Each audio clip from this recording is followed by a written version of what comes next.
Guys आपका हमारे channel Rajiv classes पे स्वागत है। जैसा कि आप सबको थंबनेल देख के समझ में आ गया होगा कि हम लोग आज क्या पढ़ेंगे, यूपी ट्रिपल एससी पेट 2023 के लिए प्रैक्टिस सेट। ये प्रैक्टिस सेट हमारा 19 नंबर है। यदि आपने इसके पहले वाले 18 प्रैक्टिस सेटों को नहीं देखा है तो उन प्रैक्टिस सेटों को भी देख लीजिए। उनका लिंक डिस्क्रिप्शन बॉक्स में मौजूद है। आप उससे पूरे प्लेलिस्ट को में जिस भी आप प्रैक्टिस सेट को नहीं देखे हैं उस प्रैक्टिस सेट को देख सकते हैं वहां से।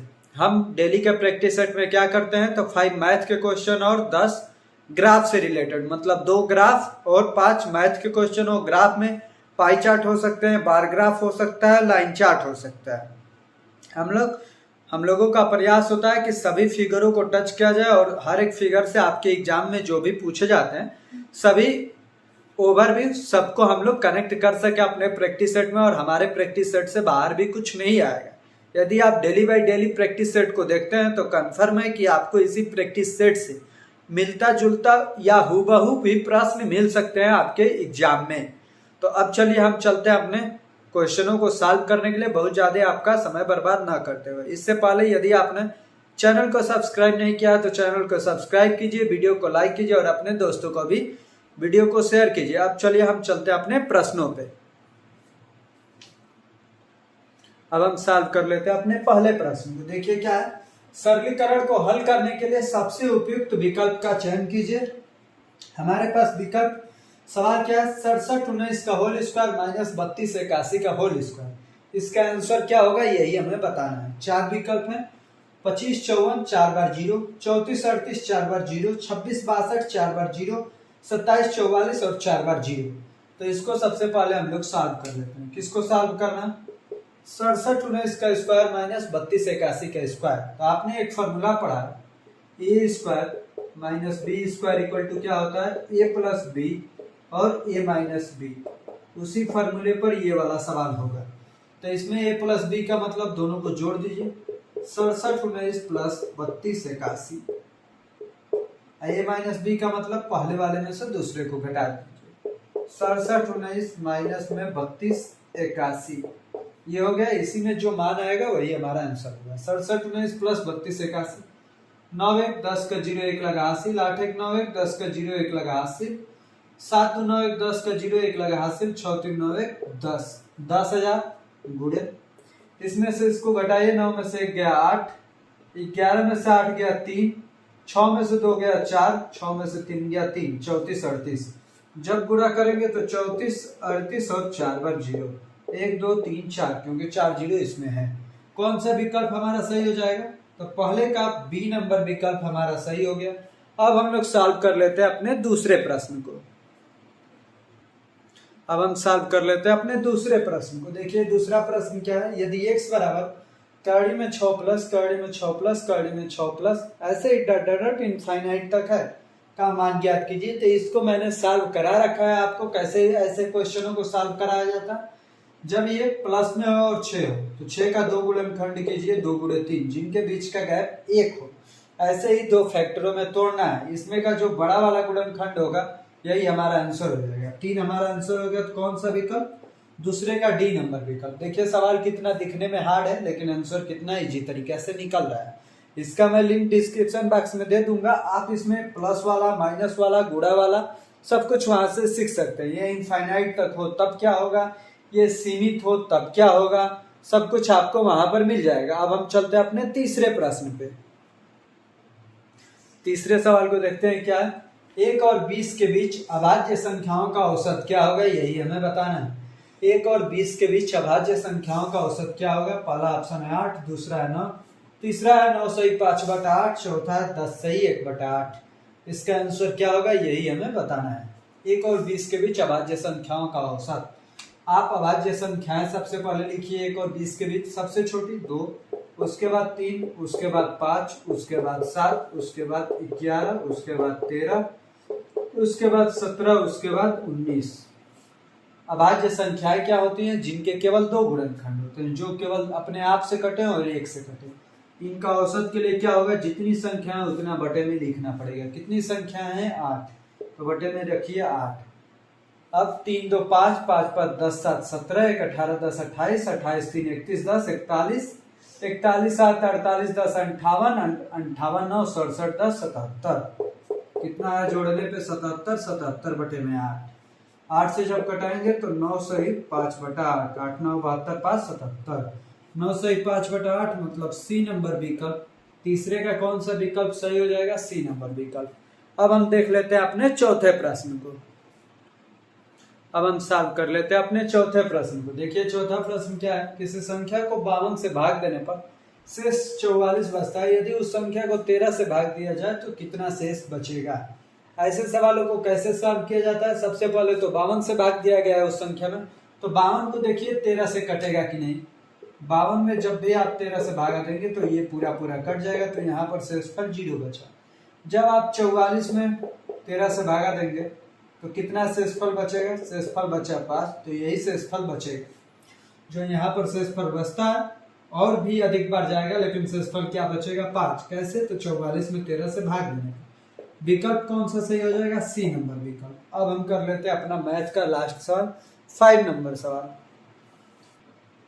अब हम सॉल्व कर लेते हैं अपने पांचवें प्रश्न को। देखिए क्या है, यदि राजू विजय से 20% अधिक आय अर्जित करता है तो विजय द्वारा अर्जित आय राजू द्वारा अर्जित आय की तुलना में कितना प्रतिशत कम है? 4 ऑप्शन है। पहला ऑप्शन है 40/3%, दूसरा है 50/3%, तीसरा है 25%, चौथा है 20/3%। आइए इसे सॉल्व करते हैं। राजू विजय से 20% अधिक, तो विजय मान लीजिए 100, तो राजू कितना? राजू 120, 20% अधिक है। अब क्या पूछा है? तो विजय द्वारा अर्जित आय, विजय द्वारा अर्जित आय राजू की आय से कितना परसेंट कम है? इससे यह कितना कम है? 20। तो 20 बटा किससे तुलना करनी है? राजू से। तो राजू की आय नीचे 120 बटे में 100, ये 20 से 6 बार, तो क्या आया? 100 बटा में 6। जब 2 से घटाएंगे तो ऊपर 50 बार, नीचे 3 बार, 50/3।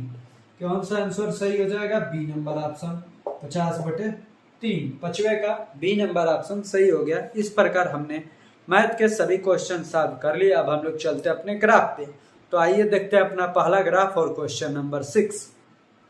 अब हम देखते हैं अपने पहले ग्राफ को। जैसे कि आप लोग पहले ग्राफ और क्वेश्चन नंबर 6 को देख रहे हैं, सबसे पहले हम ग्राफ के बारे में जान लेते हैं क्या क्या दिया है ग्राफ में। ग्राफ में नीचे में वर्ष दिया है।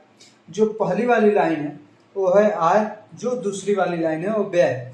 जिसमें ऐसे लाइन खींचा गया है ये है आय, जिसमें ऐसे लाइन है वर्टिकल लाइन है वो है व्यय। अब इसमें क्या है, जो विवरण है एक कंपनी का कई वर्षों का आय व्यय का विवरण है। आय और व्यय का विवरण है, कितने में है? तो लाख रुपया में है सब विवरण, लाखों रुपये में है। उसमें आपको डॉट डॉट डॉट लाइन से दिखाया गया है कि कौन सा ग्राफ कहाँ तक गया है, कौन कौन से सन है। तो 17, 18, 19, 20, 21 5 सन लिए गए हैं।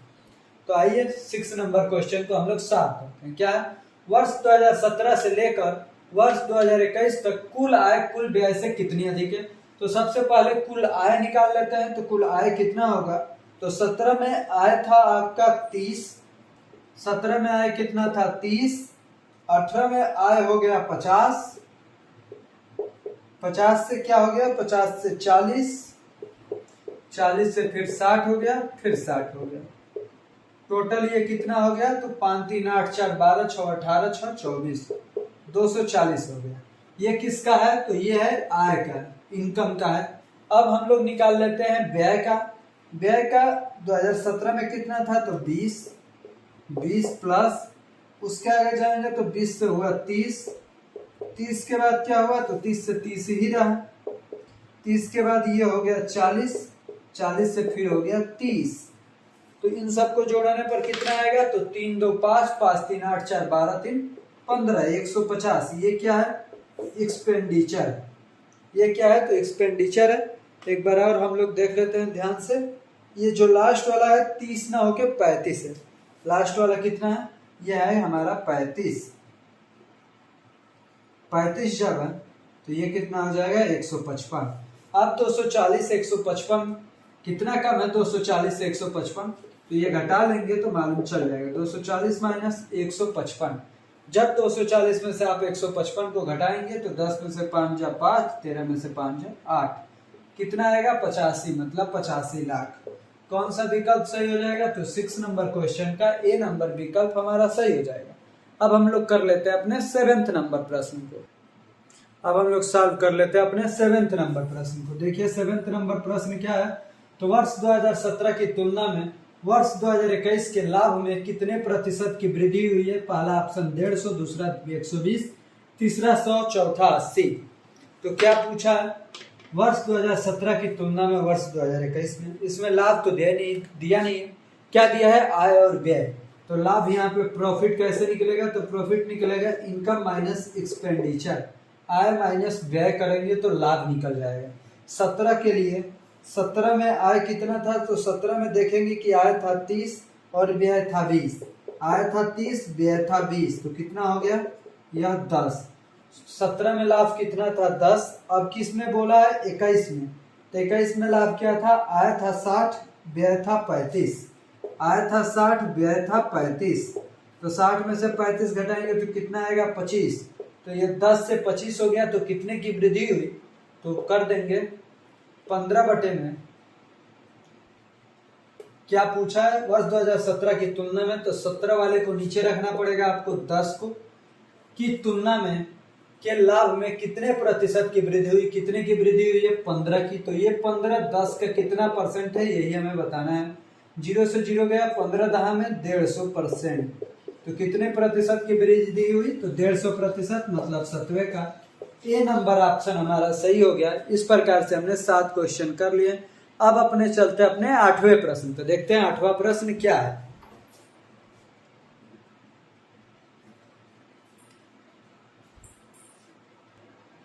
अब हम लोग सॉल्व कर लेते हैं अपने 8वें प्रश्न को। देखिए क्या है, सभी वर्षों को मिला करके औसत आय तथा औसत लाभ का अनुपात कितना है। औसत आय और औसत व्यय का, तो हमने पहले वाले सवाल में आपने जोड़ा था, तो यदि आपको याद है तो अच्छा है, और नहीं याद है तो फिर से जोड़ना पड़ेगा। पहले वाले में आप जोड़े थे तो आपको याद है कि कितना आया था, 240। इनकम कितना था, 240। अब क्या निकालना, हमें प्रॉफिट निकालना सभी वर्षों का। सभी वर्षों का प्रॉफिट कैसे निकलेगा, तो आपको मैंने इसीलिए बता रखा है। देखिए यहाँ पर इनकम मतलब पहले क्वेश्चन का यूज हो गया, 6 नंबर क्वेश्चन का। तो जब आप किसी भी ग्राफ को सॉल्व करेंगे तो आपको ग्राफ का हर एक डाटा अपने पास रखते रहना है, क्योंकि किसी भी नेक्स्ट क्वेश्चन में उसका यूज हो सकता है, जैसे यहाँ पर यूज हुआ है। अब देखिए 17 में लाभ कितना था, 10। 18 में लाभ कितना हुआ, तो 50-30 का अंतर 20 का लाभ हुआ। फिर से 19 में लाभ कितना हुआ, तो 19 में 10 का लाभ हुआ। 20 में कितने का लाभ हुआ, तो 20 में भी 20 का लाभ हुआ। 20 में 20 का लाभ हुआ। 21 में कितने का लाभ हुआ, तो 21 में 25 का लाभ हुआ। अब इन सबको जोड़ेंगे तो 1 2 3, 3 1 4, 2 6, 2 8, मतलब 85। ये कितना है, 85। अब इन तीनों का अनुपात पूछ रहा है, तो 240 रेशियो 85 कर दीजिए। 5 से कटाएंगे तो 5 से यह 48 बार में, यह 17 बार में, तो 48 रेशियो 17, इससे छोटा अनुपात नहीं बनेगा। कौन सा अनुपात सही हो गया, 8वें का बी नंबर विकल्प हमारा सही हो गया, 48 रेशियो 17। इस प्रकार से हमारा 8वां क्वेश्चन भी समाप्त होता है। अब हम चलेंगे अपने 9वें प्रश्न पे। अब हम लोग कर लेते हैं अपने 9वें प्रश्न को। देखिए क्या है, उन वर्षों की संख्या कितनी है जिनमें आय दिए गए वर्षों की औसत आय से अधिक रही है। तभी हमने पिछले सवाल में औसत आय निकाला था। कैसे, टोटल कितना था, 240 आय। कितने वर्ष हैं, तो टोटल 5 वर्ष हैं। 5 से 240 में भागा देंगे, आपका आंसर आएगा 48।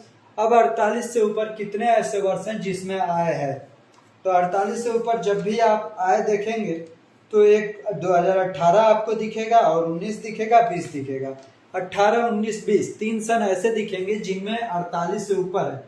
18 में 50 है, 19 में 60 है, 20 में भी 60 है, तो 3 होगा। तो 3 मतलब कौन सा विकल्प, सी नंबर विकल्प। सी नंबर विकल्प में 3 है, इसलिए 9वें का सी नंबर विकल्प हमारा सही हो गया। अब हम चलते हैं इस ग्राफ का लास्ट क्वेश्चन, क्वेश्चन नंबर 10 पे। अब हम सॉल्व कर लेते हैं अपने 10वें प्रश्न को। देखिए क्या है, वर्ष 2018 तथा 2019 में लाभ का अंतर लाख रुपयों में कितना है। तो वर्ष 2019 में लाभ कितना था, तो वर्ष 2018 में सबसे पहले आप लाभ निकाल लीजिए। वर्ष 2018 में जब लाभ निकालेंगे तो मिलेगा कि आपको 20 था, और 2019 में लाभ निकालेंगे तो 10 था। 2018 में लाभ कितना था, 20 था। 2019 में लाभ कितना था, 10 था। इन दोनों का अंतर क्या होगा 10, तो 10 वाला विकल्प मतलब 10 लाख। सी नंबर विकल्प हमारा 10वें का सी नंबर विकल्प सही हो जाएगा। इस प्रकार से हमने ये अपने पहले ग्राफ को कंप्लीट रूप से सॉल्व कर लिया। अब हम चलते हैं अपने दूसरे ग्राफ मतलब क्वेश्चन नंबर 11 पे, आइए उसे भी देखते हैं। अब आपने क्वेश्चन नंबर 11 को सॉल्व कर लेते हैं और आप ग्राफ नंबर 2 को देख लीजिए। ग्राफ नंबर 2 में क्या दिया है, तो निवेश दिया है रुपए लाख में जो वाई एक्सिस पे, एक्स एक्सिस पे क्या दिया है, तो वर्ष दिया है। एक कंपनी ए एक कंपनी बी, कंपनी ए का क्या है, तो कंपनी ए सर्कल से अपने आप को दिखा रही है और कंपनी बी किससे दिखा रही है, तो डब्बे से अपने आप को दिखा रही है। अब हमें क्वेश्चन नंबर 11 में क्या बताना है, तो वर्ष 2017 में कंपनी बी का निवेश सभी वर्षों में मिलाकर उसके कुल निवेश का लगभग कितने प्रतिशत होगा। बी का सभी वर्षों में कंपनी का निवेश क्या था, तो आप जब ग्राफ में देखेंगे और निकालेंगे तो सभी वर्षों का पहले हम निकाल लेते हैं। सबसे पहले 2015 में कितना था, तो 50 था। 2015 में 50 था, यही जब 16 में गया तो 16 में कितना हो गया, 70 हो गया। 18 में कितना हो गया, 16 में 70 हो गया। 17 में 60 हो गया, 17 में 60 हो गया। 18 में जाएंगे तो 80 हो गया। 19 में कितना हो गया, तो 19 में ये घट के फिर से 50 हो गया। 20 में भी 50 ही रहा, 20 में भी 50 ही रहा और 21 में 60 हो गया, 21 में 60 हो गया। जब इन सभी को जोड़ेंगे तो 5 7 12 6 18 8 26 26 5 31 5 36 6 42 कितना होगा टोटल 420। एक बार और आप लोग जोड़ लीजिएगा यदि आपको डाउट है तो, नहीं तो यदि आपको अपने आप पे कंफर्म है तो ठीक है। कितना आया 420। अब क्या पूछा है आपके क्वेश्चन में कि 17 में कितना था, तो 15 16 17, 17 मतलब 60 था। ये जो 60 है यह उसका यह 420 कितना परसेंट है, यही आपको बताना है कि उसके कुल निवेश का लगभग कितने प्रतिशत होगा। 2017 में कंपनी बी का निवेश, तो 60 बटे में 420 गुणे में 100, इस जीरो से ये जीरो कट जाएगा, 6 से 7 बार कितना आया 100 बटे में 7। जब 7 से घटाएंगे तो 14 7 98, 14 सही कुछ आएगा, लगभग पूछा है तो 14 वाला सही कर दीजिए। सी नंबर विकल्प हमारा 11 नंबर क्वेश्चन का सी नंबर विकल्प हमारा आंसर हो गया। अब हम चलते हैं अपने 12 नंबर प्रश्न पे। अब हम देख लेते हैं अपने प्रश्न संख्या 12 को। देखिए क्या वर्ष 2015 16 और 17 में मिलाकर कंपनी ए के कुल निवेश और इन्हीं 3 वर्षों में मिलाकर कंपनी बी के कुल निवेश के बीच का क्रमशः अनुपात क्या है। तो 15 में बी का क्या था, तो 15 में बी था, बी 50 था। सबसे पहले ए बोला हुआ है ना मिलाकर कंपनी है, तो हम सबसे पहले ए का ही लिख लेते हैं। ए 15 में कितना था, तो ए 60 था, तो सबसे पहले 60 रखिए। फिर उसके बाद से 16 पे जाना है, तो 16 में ए क्या था, ए 40 था, तो 60 प्लस 40, 40 से कहाँ पर गया, तो 60 से 40 पर आया, 40 से फिर से 50 पर गया, तो ये हो गया 17 में 50, तो 6 4 10 5 15, 150 हो गया। कौन, तो ये कंपनी है। अब इन 3 वर्षों में मिलाकर कंपनी बी, तो बी सबसे पहले कितनी थी, तो 50, तो बी का 50 लिख लीजिए। उसके बाद से 50 से कहाँ पर गया, तो 50 से 70 पर गया, 70 से कहाँ पर गया, तो 70 से 60 पर गया। तो अब इसे जोड़ लीजिए, 5 7 12 6 18, 180। तो 150 को 0 से 0, 3 से ये 5 बार, 3 से ये 6 बार, 5/6 आया आंसर। 5/6 मतलब ए नंबर विकल्प। 12वें सवाल का कौन सा ऑप्शन सही हो गया, तो ए नंबर ऑप्शन। जब आप ग्राफ को अच्छे से देखेंगे और जो बोल रहा है क्वेश्चन को अच्छे से पढ़ेंगे तो आपका आंसर भी अच्छा ही आएगा। अब हम चलते अपने 13 नंबर प्रश्न पे। अब हम सॉल्व कर लेते हैं अपने 13 नंबर प्रश्न को। देखिए क्या है, वर्ष 2016 से 2019 में कंपनी ए और बी से मिलाकर कुल निवेश में कितने प्रतिशत वृद्धि या कमी हुई थी। दशमलव के बाद 2 अंकों तक हमें पूर्णांकित करना है। तो देखिए जब आप 16 की बात करेंगे, 16 में कंपनी ए और कंपनी बी का कुल कितना था, तो कंपनी ए और बी दोनों मिला के 16 में एक 40 थी तो दूसरा 70 था। एक 40 था तो दूसरा कितना था, 70 था। यह 16 का है। ऐसे ही 2019 में जब आप देखेंगे तो 2019 में क्या था, एक 50 था तो दूसरा 70 था। 19 में एक 50 था तो दूसरा 70 था। 40 70 110, ये 120। तो ये बताइए 16 से 19 तक जाने में अब क्या हुआ, ये तो बढ़ा ही है ना, तो मतलब वृद्धि हुई। वृद्धि हुई तो ये कितने की वृद्धि हुई, 10 की। तो ये 10 की वृद्धि हुई तो आप 10 ऊपर रखिए। कितने पे वृद्धि हुई, 110 पे, तो 110 नीचे रखिए, गुणे में 100 कीजिए। 0 से 0 कटा तो ये 100/11 हो गया। 100/11 मतलब 11×99, 10 लगाएंगे, एक बचेगा तो 10 हो जाएगा, 10 लगाएंगे तो फिर से 0 लगाएंगे तो 100 हो जाएगा, फिर से 9 आएगा, तो 9.09% की वृद्धि हुई। वृद्धि हुई है मतलब डी नंबर ऑप्शन। 13वें सवाल का कौन सा ऑप्शन सही हो गया, डी नंबर ऑप्शन सही हो गया। अब हम कर लेते हैं अपने 14 नंबर प्रश्न को। अब हम कर लेते हैं अपने 14 नंबर प्रश्न को। देखिए क्या है, वर्ष 2015 से 2018 में कंपनी बी के निवेश में कितने प्रतिशत वृद्धि हुई थी। 15 से 18 में, 15 में बी का निवेश कितना था, तो 15 में बी का निवेश था 50। 15 में 50 था, 18 में कितना हो गया, तो 18 में देखेंगे तो यह 50 से बढ़ करके चला गया है 80 पे। कितना पर, 80 पर। तो कितना बढ़ा, 30 का। तो 30/50 गुणे में 100 कर देंगे तो पता चल जाएगा कि कितने प्रतिशत की वृद्धि हुई। 50 से यह 2 बार, 30 दूनी 60। तो कितना आंसर होगा, 60% की बढ़ोतरी, मतलब 14 नंबर सवाल का हमारा डी नंबर ऑप्शन सही हो गया इस प्रकार। अब हम चलते हैं अपने अगले प्रश्न पे, प्रश्न संख्या 15 पे। अब हम देख लेते हैं अपना 15 नंबर क्वेश्चन, आज का लास्ट सवाल। देखिए क्या है, तो पिछले वर्ष की तुलना में वर्ष 2018 में कंपनी ए के निवेश में प्रतिशत वृद्धि कितने थी।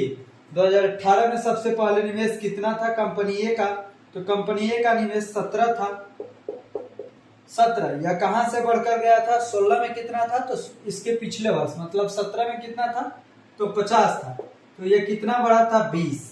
कितना बढ़ा था, 20। तो पिछले वर्ष की तुलना में मतलब पिछले वर्ष वाला बटे में रहेगा, ऊपर में जितने की वृद्धि हुई हो गुणे में 100, क्योंकि प्रतिशत में पूछा है। 50 से 2 बार, 20 दूनी 40%। केवल आपको शब्दों को समझना है, आपका आंसर सटीक आएगा। 40% मतलब 15 नंबर सवाल का बी नंबर ऑप्शन हमारा सही हो गया। इस प्रकार से आज का लेक्चर हम लोगों का प्रैक्टिस सेट यहीं पे रुकता है। हम लोगों का प्रैक्टिस सेट समाप्त हो गया। आज के प्रैक्टिस सेट में आपने जितने भी क्वेश्चन सही किए होंगे, कमेंट बॉक्स में आपको कमेंट करना है और अंत में बताना है कि आपके कितने नंबर सही हुए हैं और कितने नंबर आपने किए हैं। और यदि आपको कहीं पे भी कोई भी डाउट हो किसी रिलेटेड सवाल से, आप कहीं और से भी कोई क्वेश्चन करते हो और आपको डाउट हो, तो कमेंट बॉक्स में कमेंट कीजिए, हम उसको जल्दी से जल्दी हल करने का प्रयास करेंगे। आप मेरे टेलीग्राम चैनल पे भी पूछ सकते हैं उस क्वेश्चन को, और इंस्टाग्राम पेज पे भी पूछ सकते हैं, जहां पर मैं आपका रिप्लाई दे सकता हूं। यदि आपने अभी तक चैनल को सब्सक्राइब नहीं किया तो चैनल को सब्सक्राइब कीजिए, वीडियो को लाइक कीजिए और अपने दोस्तों को भी शेयर कीजिए। और सब्सक्राइब करना तो बिल्कुल मत भूलिए। और आपको अंत तक बने रहने के लिए हमारे तरफ से बहुत बहुत धन्यवाद।